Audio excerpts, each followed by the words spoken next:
tell us about yourself, your name, and what do you do? My name is Opio Toure. I presently live in Oklahoma City, Oklahoma.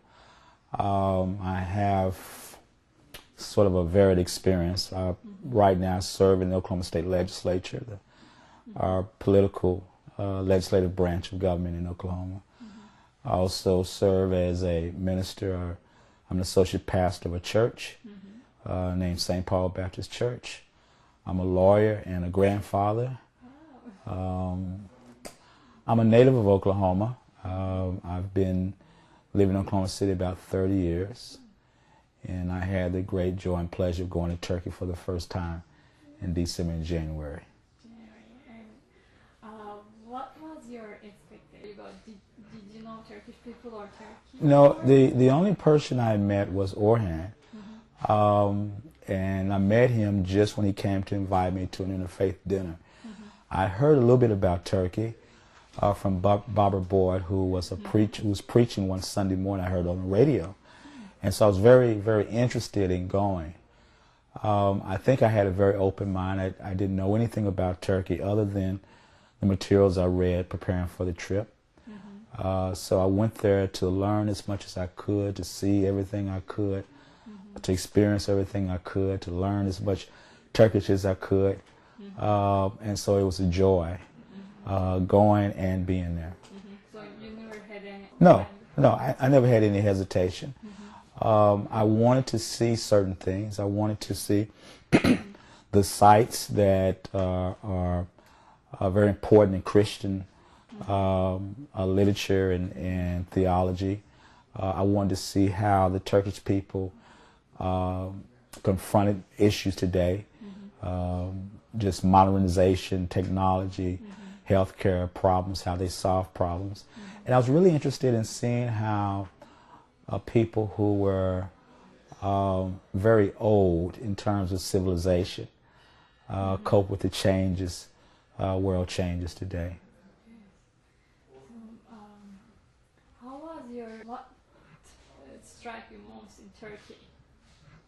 Well, I enjoyed every minute.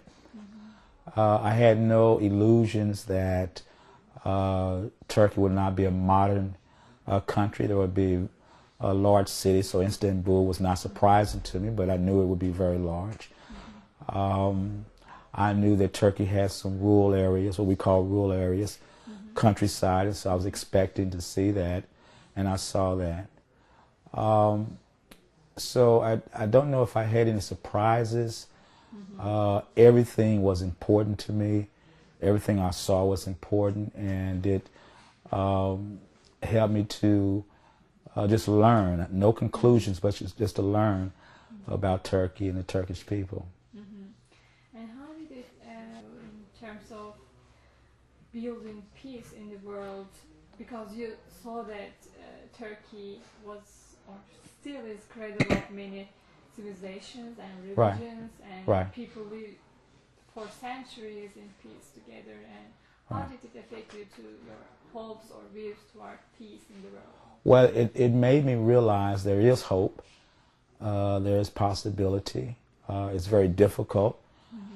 People have to work on it, we have to work at it, and you must be willing to explore differences and make allowances for differences, at the same time work with the goal of having peace.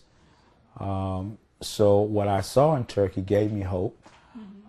There's problems in Turkey, there are problems in the United States, so what I appreciated was the people that I saw were willing to work very hard on the problem so that they could have peace. Have you heard about, have you read his works? I had not before. I heard Barbara Boyd preaching about Turkey in the summer, last summer, and then when I was invited to the interfaith dinner, I believe it was in October last year, I began reading material on Gulen and the Gulen Movement. And so by the time I got to Turkey, I had pretty much read everything that was available to me. So I had a fairly good understanding of some of the principles that he has espoused, some of the principles of those who also agree with him and some of the things that they're doing. And you saw in Turkey firsthand those schools, those education activities and the principles, and these were mostly initiated and encouraged by Gulen. And how did you feel about them? What was their role in building peace or in the world?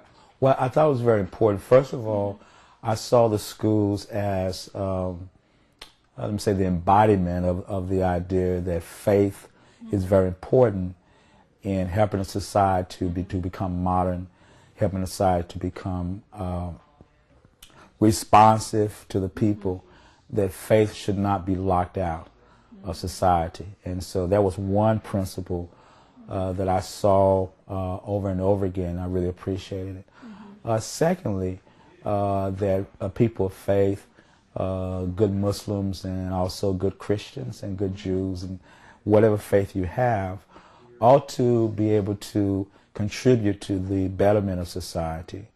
And therefore there are common problems that affect everyone in society, and a person of faith has a responsibility to do what he or she can to help solve those problems.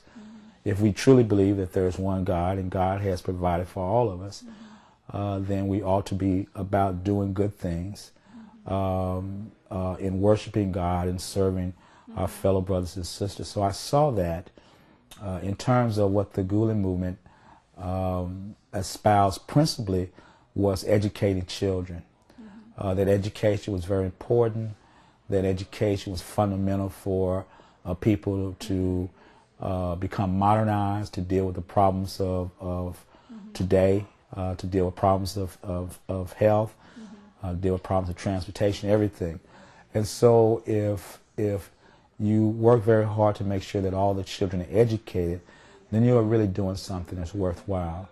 I also saw that the people who agree with these principles, and I don't want to say followers of Gulen, but involved in the Gulen Movement, not only thought that it was good for Turkey, but it was good for other parts in the world. So I was really excited when I heard that there were schools in other countries that were started and supported by folks who believed in that.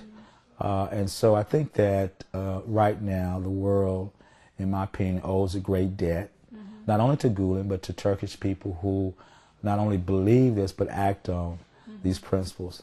I was really excited when I learned, for example, that schools had been built in Sudan, in Senegal, and Mali. And the first thing I told the gentleman who informed me that I got to go to Mali to see what's going on there.